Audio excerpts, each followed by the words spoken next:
നമസ്കാരം. അമേരിക്കയും ഇറാനും തമ്മിലുള്ള ബന്ധം സായുധ പോരാട്ടത്തിന്റെ വക്കിലെത്തിയതോടെ ഇറാനിലുള്ള തങ്ങളുടെ പൗരന്മാർക്ക് തീവ്ര ജാഗ്രതാ നിർദ്ദേശവുമായി US സ്റ്റേറ്റ് ഡിപ്പാർട്ട്മെന്റ് ഉടൻ ഇറാൻ വിടുക എന്ന കർശന നിർദ്ദേശമാണ് പുറപ്പെടുവിച്ചിരിക്കുന്നത്. ഇറാനിൽ തുടരുന്ന കനത്ത ആഭ്യന്തര പ്രക്ഷോഭങ്ങളുടെയും സുരക്ഷാ ഭീഷണികളുടെയും പശ്ചാത്തലത്തിലാണ് പൗരന്മാർക്ക് കനത്ത മുന്നറിയിപ്പുമായി അമേരിക്ക എത്തിയിട്ടുള്ളത്.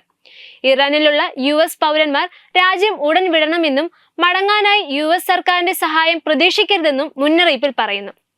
രാജ്യത്തെ പ്രക്ഷോഭങ്ങളും യാത്രാ തടസ്സങ്ങളും രൂക്ഷമായ സാഹചര്യത്തിൽ വെർച്വൽ US എംബസിയാണ് ഈ സുരക്ഷാ നിർദ്ദേശങ്ങൾ പുറപ്പെടുവിച്ചിരിക്കുന്നത്. സുരക്ഷാ ആശങ്കകൾ വർദ്ധിച്ചു വരുന്നതും ആശയവിനിമയ സംവിധാനങ്ങളിലെ നിയന്ത്രണങ്ങളും യാത്രാ തടസ്സങ്ങളും സുരക്ഷിതമായി തുടരുന്നത് പ്രയാസകരമാക്കിയേക്കാമെന്നും അമേരിക്കൻ പൗരന്മാരോട് നിർദ്ദേശിച്ചു.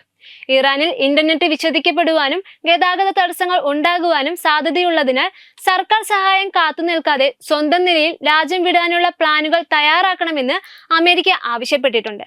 2025 ഡിസംബറിൽ ഇറാനിൽ പൊട്ടിപ്പുറപ്പെട്ട പ്രക്ഷോഭങ്ങളെ സർക്കാർ അടിച്ചമർത്തുവാൻ ശ്രമിച്ചതിന് പിന്നാലെയാണ് ഇരു രാജ്യങ്ങളും തമ്മിലുള്ള ശത്രുത യുദ്ധത്തിന്റെ വക്കിലെത്തിയത്.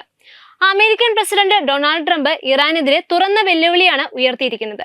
വിമാനവാഹിനി കപ്പലായ USS എബ്രഹാം ലിങ്കന്റെ നേതൃത്വത്തിലുള്ള വൻ സൈനിക സന്നാഹത്തെയാണ് അമേരിക്ക പേർഷ്യൻ ഗൾഫിൽ വിന്യസിപ്പിച്ചിരിക്കുന്നത്.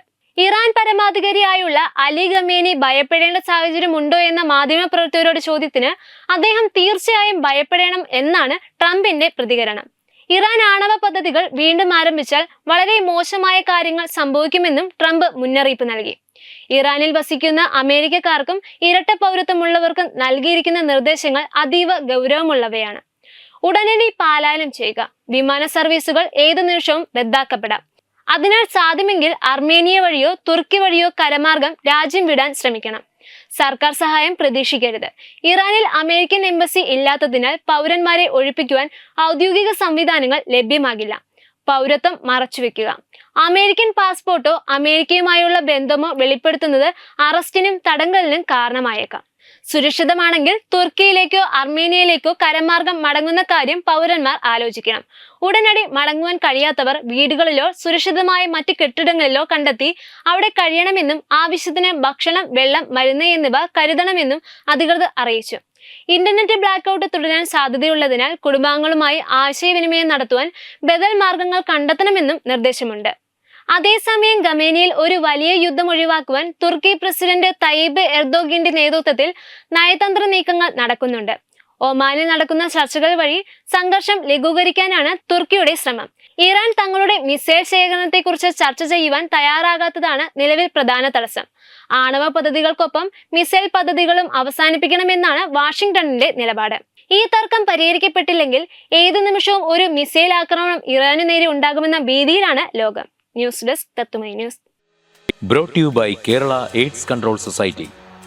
HIV AIDS സംബന്ധമായ സംശയങ്ങൾക്ക് 1097 എന്ന 24 മണിക്കൂറും പ്രവർത്തിക്കുന്ന ടോൾ ഫ്രീ നമ്പറിലേക്ക് വിളിക്കുക.